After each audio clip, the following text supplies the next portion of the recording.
Hi hello అండి, welcome to Akhila mini channel. నేను బాగున్నా, మీరు బాగున్నారా? అప్పుడప్పుడు ఇలా వర్షం పడుతుంది, ఎండలు పోయాయి, వానలు వచ్చేసాయి, కూల్గా ఉంది వెదర్. వర్షం పడుతుంటే వేడి వేడిగా ఏం తిన్నా సరే ఆ కిక్కే వేరప్ప. నాకైతే ఫస్ట్ టైం పిల్లల్ని స్కూల్కి పంపించడం. జూన్ అయితే స్టార్ట్ అయింది. ఒకేసారి ఇద్దరిని పంపించాలి, ఎలా ఉంటుందో నాకు చూడాలి. పిల్లలతో ఇన్ని రోజులు ఒక ఎత్తు అయితే ఇప్పుడు ఇంకో ఎత్తు. పిల్లల్ని స్కూల్కి పంపించాలంటే అది చిన్న టాస్క్ కాదు, టైంకి తోలాలంటే. పక్కనైతే మా పిల్లలు చాలా అల్లరి చేస్తున్నారు. పిల్లలు అన్నాక అల్లరి చేస్తారు, చేయకుంటే ఎలా ఉంటారు? బాల్యం గొప్పది, మళ్ళీ పోతే రాదు. చేయని ఎంజాయ్ ఇప్పుడు కాకుంటే ఎప్పుడు చేస్తారు? సరే మీ ఇంట్లో విశేషాలు ఎలా ఉన్నాయి? పిల్లల్ని స్కూల్కి తోలిచ్చినాక ఫ్రీగా టైం దొరుకుతుంది అనుకుంటున్నారులే. సరే ఇవాళ మురగశీల చేపలు తెచ్చుకున్నారా? మేమైతే సాయంత్రం తెచ్చుకుంటాం. మురగశీల రోజు చేపలు ఎందుకు తెచ్చుకుంటారో మీకు ఏమన్నా తెలిస్తే చెప్పండి ప్లీజ్. ఈ వీడియో చూస్తున్న వాళ్ళు లైక్ చేయొచ్చు కదా.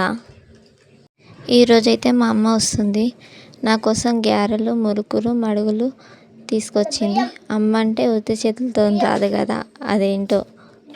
బేకరీలో అయితే స్వీటు, బూందీ, లడ్డు తీసుకొచ్చింది.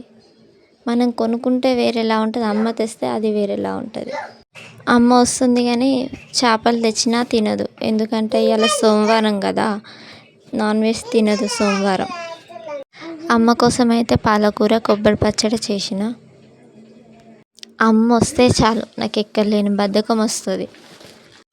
అమ్మ మాత్రమే చేస్తుంది కదా మనకు పని, అందుకే ఎక్కలేని ధైర్యం వస్తుంది.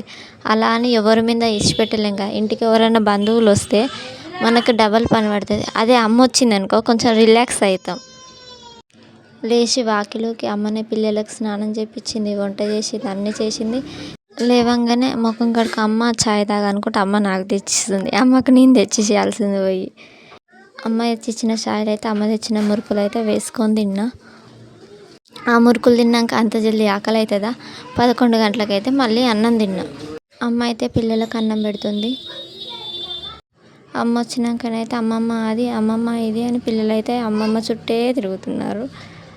అమ్మ మన ఇంటికి వచ్చినా మనకే రెస్ట్, అమ్మ వాళ్ళ ఇంటికి మనం వెళ్ళినా మనకే రెస్ట్. అమ్మకు సుత రెస్ట్ కావాలి కదా. మన అమ్మమ్మ వాళ్ళ ఇంటికి వెళ్తే అమ్మకు రెస్ట్. 2 చేతులు కలిస్తేనే చప్పట్లు అవుతాయి. అలాగే నేను అమ్మ కలిసి చేస్తేనే పని ఈజీగా అవుతుంది. అమ్మ హ్యాపీ, అటు నేను హ్యాపీ.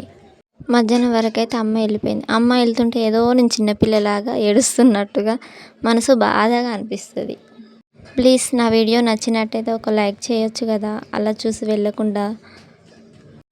సరే మీకు పకోడీ పెడతాను అన్నాను కదా, తిన్నారా? ఎలా ఉందో చెప్పండి.